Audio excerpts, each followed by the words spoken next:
Alors, bienvenue sur Élève Code où nous apprenons à coder à votre rythme. Oui, ici, on apprend à coder à votre rythme. À qui s'adresse cette série? Cette série s'adresse aux débutants en développement web, aux amateurs en développement web et à tous ceux qui veulent créer leur site et ne savent pas par où commencer. Présentation, je vais devoir me présenter afin que vous sachiez avec qui vous travaillez. Je m'appelle Lapoulé, j'ai 21 ans, j'ai fait l'école normale supérieure de Nati Tengou, j'ai ma licence en mathématiques informatique. Et j'ai aussi suivi beaucoup de formations sur Open Classroom où j'ai appris beaucoup de choses, vraiment beaucoup de choses. Et je continue d'apprendre encore d'ailleurs. Je vous recommande de passer sur ce site et pour pouvoir apprendre beaucoup de choses de plus encore. En tout cas, beaucoup. Que ce soit pas forcément dans le domaine du développement web, mais aussi dans d'autres domaines encore. Alors, n'hésitez pas avant tout à vous abonner et pour vous voulez me suivre encore. Vous pouvez me suivre sur Facebook, Live Code, où je partage beaucoup de contenu, beaucoup de beaux contenus. Et sur WhatsApp, vous pouvez me suivre sur ce numéro qui est là. Et sur Instagram, je suis sur cette adresse-là. Alors, pour pouvoir commencer le développement web, il y a principalement deux langages sur lesquels vous devez vous baser d'abord. Et ces langages, c'est HTML et CSS. HTML veut dire Hypertext Markup Language. Il permet de décrire le contenu d'une page au navigateur. Il indique au navigateur en fait, ce qu'il doit afficher à l'utilisateur. Il dit que ça, tu l'affiches sous forme de texte, ça, tu l'affiches, c'est une image, ça, c'est un grand titre, ça, c'est un petit titre, ainsi de suite. Et maintenant, quant au CSS, qui veut dire Cascading Style Sheet, ce langage permet de mettre en forme la page. Donc, tout ce que HTML nous a permis de faire, le CSS va nous permettre d'embellir, de mettre la pommade sur ça, et comme ça sera encore plus joli à notre utilisateur qui vient sur notre site. Et il dit alors, peut-être il peut dire à l'utilisateur il peut dire plutôt au navigateur, et ce titre, il faut mettre ça au rouge, cette image, mettre ça en bas, ces paragraphes doivent être écrits avec telle écriture, ainsi de suite. Il y a beaucoup de choses qu'on peut faire encore avec CSS. L'importance d'apprendre ces deux langages. Alors, beaucoup de personnes qui veulent commencer le développement web, ils tombent directement sur des personnes qui leur disent qu'il y a, pourquoi tu veux apprendre HTML, CSS, il y a déjà des langages, il y a déjà plutôt des outils qui permettent d'écrire rapidement son site et autres. Alors, c'est vrai. Oui, c'est vrai. Mais avant tout, je vais vous lire ce qu'il y a ici afin que nous continuions. Je vais donner mon avis à la fin par rapport à ça. Tous les sites que vous voyez d'abord sont faits à base de ces langages. Donc, tous les sites là ont pour fondement, c'est-à-dire pour fondation, on va dire, HTML et CSS. Oui. Donc, c'est incontournable par des personnes qui veulent créer des sites. Même s'il y a aujourd'hui des outils, comme je l'avais dit précédemment, qui permettent de réaliser ces sites avec moins d'efforts. Et je vous rassure que votre, votre résultat à la fin ne serait pas ce que vous voulez forcément. Et c'est là maintenant qu'intervient votre connaissance que vous avez en HTML et CSS. Vous devez devoir alors quoi? Partir sur le derrière de votre outil. Là, il y a le code même qu'ils ont écrit afin que vous voyez ce qu'on vous a donné. Vous commencez par modifier maintenant tout ce que là, vous voulez mettre ceci, là, vous voulez mettre ceci. Et pour cela, il vous faut HTML et CSS. Vous devez donc maîtriser ces langages au minimum. Bon, pour une personne qui veut utiliser des outils, mais pour une personne qui veut créer son site lui-même avec HTML et CSS, il doit maîtriser ce langage bien. Moi, à 80% ou 115%, c'est déjà bon. Voilà.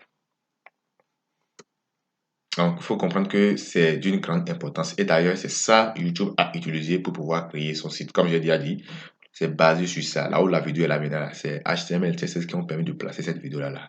Donc, il faut comprendre ça. Tout est basé, tous les sites sont basés sur ça. Voici un peu l'importance que moi j'en tire par rapport à ça. Bon, par rapport à l'environnement de travail, sur Windows, il y a Blocknote qui est là déjà, que vous pouvez utiliser. Sur Linux, il y a Gedit qui est très joli, joli. Et sur MacOS, il y a Komodo aussi qui est déjà là. Mais je reviens sur Windows, Blocknote là. Je n'ai pas dit que c'est joli, parce que c'est moche. Vraiment, c'est moche pour une personne qui veut commencer par écrire des codes. C'est moche de commencer par écrire sur Blocknote. Alors pour cela, je vous conseille Notepad plus, ou Sublime ou Visual Code, qui sont vraiment très bons pour pouvoir commencer le développement web. Donc n'hésitez pas à les télécharger sur Google C'est très important et très sympa à télécharger. Vous allez sur ça, télécharger Notepad Plus ou bien Sublime Text. Vous cliquez, télécharger. Une fois téléchargé, vous cliquez sur le setup. On vous demande si vous voulez installer. Vous appuyez sur Next jusqu'à cette date. C'est très facile. Donc, n'hésitez pas parce que c'est ça qu'on va utiliser pour travailler. Je n'ai pas dit les trois, hein. En tout cas, on va choisir pour travailler. Maintenant, on a sur les bases sur HTML. Alors, il existe principalement, on va dire, 2 ou 3 expressions que nous allons toujours utiliser en HTML. Et ces expressions, je vais vous les présenter. Bon, j'ai présenté 2 ici, mais je vais vous dire ça. Parce que le premier nous permet de trouver ce qui manque là. Donc, on a d'abord les balises. Les balises, comme vous le voyez, on a des balises qui sont écrites là. Et la première, on a une balise qui est ouvrante et il y a l'autre qui ferme. Et c'est à l'intérieur de ça qu'on va écrire. On a l'ensemble des balises ouvrantes et fermantes là. C'est ça qu'on appelle élément. Voilà. Ça on appelle élément. Il y a un seul élément qui s'écrit avec une balise fermante. Et je vais vous le présenter plus tard. Donc gardez bien que c'est l'ensemble d'une balise fermante ouvrante qui forme un élément, ou bien comme le seul élément que je viens de vous présenter, lui, il est un élément directement avec la balise qui est là. Attributs. Alors, attributs, ce sont des informations complémentaires qu'on donne sur un élément. Si on prend l'élément A qui est là, qui permet de mettre un lien, href nous permet de dire vers où on veut, vers quel lien on va partir. Donc ici, j'ai mis google.com. Allez sur Google. Si quelqu'un appuie sur aller sur Google, directement, on le amène sur la page de Google là-bas. Donc, il faut regarder que les attributs, ce sont des valeurs supplémentaires, on va dire ça comme ça, qu'on ajoute à l'intérieur des éléments. Voilà. Structure minimale d'une page HTML. Voici la structure minimale d'une page HTML. Alors, la première ligne veut dire quoi? Doctype. Ça nous permet de dire au navigateur qu'il s'agit vraiment d'une page HTML. Et ensuite, on a HTML qui est là. Et si vous regardez en bas, ça se ferme. Si vous regardez en bas, ça se ferme là. Et ça, c'est la partie principale d'un code. Elle englobe tout ce que nous faisons. Donc, c'est une balise vraiment importante. Ensuite, on a head qui nous permet de donner des éléments sur la page. Par exemple, sur l'encodage qui est donné par MetaChat, qui nous dit quel type d'encodage que nous utilisons pour encoder nos écritures. Et title qui est là, qui permet de donner le titre de la page. Donc, c'est vraiment important. Head permet de donner des informations sur la page. Et body, là, c'est le chef, c'est là tout ce que nous faisons tout ce que nous écrivons là, ça qui va sortir à l'utilisateur. C'est ça le navigateur va afficher à celui qui vient sur notre site. Donc voici la structure minimale, j'ai dit bien minimale d'une page HTML parce qu'il y a des choses qu'on pourrait ajouter plus tard encore. Sur CSS, donc les bases maintenant sur CSS, il faut comprendre qu'au niveau du CSS, tout se base sur les éléments et principalement sur les sélecteurs. Alors le H1 que j'ai mis en jaune que vous voyez là est appelé sélecteur qui nous permet de faire quoi? Qui nous permet de sélectionner un élément. Donc ici on a sélectionné l'élément H1 et on donne des propriétés. J'ai pris un exemple premièrement. J'ai dit au niveau des propriétés, on peut donner la couleur, on va donner la valeur, on peut dire bleu. On peut donner la deuxième propriété, donner une valeur, troisième, donner une valeur, autant de propriétés qu'on veut sur un élément et ça accomplit tout. Vous voyez maintenant la puissance du CSS, mais bien sûr accompagné par HTML. Donc c'est un peu ça, c'est comme ça on va toujours travailler. On sélectionne l'élément, on donne des propriétés et ça s'applique là-bas. Pas fini, il faut savoir où on va mettre nos codes, c'est-à-dire ce qu'on veut, les propriétés ou bien les comportements qu'on veut donner à notre élément. Donc il y a trois possibilités. La première possibilité, c'est de mettre ça dans le head. On a dit que c'est principalement, c'est les informations qui sont là. On ouvre la balise style et on ferme. À l'intérieur, maintenant, on met toutes les propriétés qu'on veut écrire. Donc, tout ce qu'on avait écrit en CSS là, on met ça là. Et ça s'applique sur l'élément H1 directement.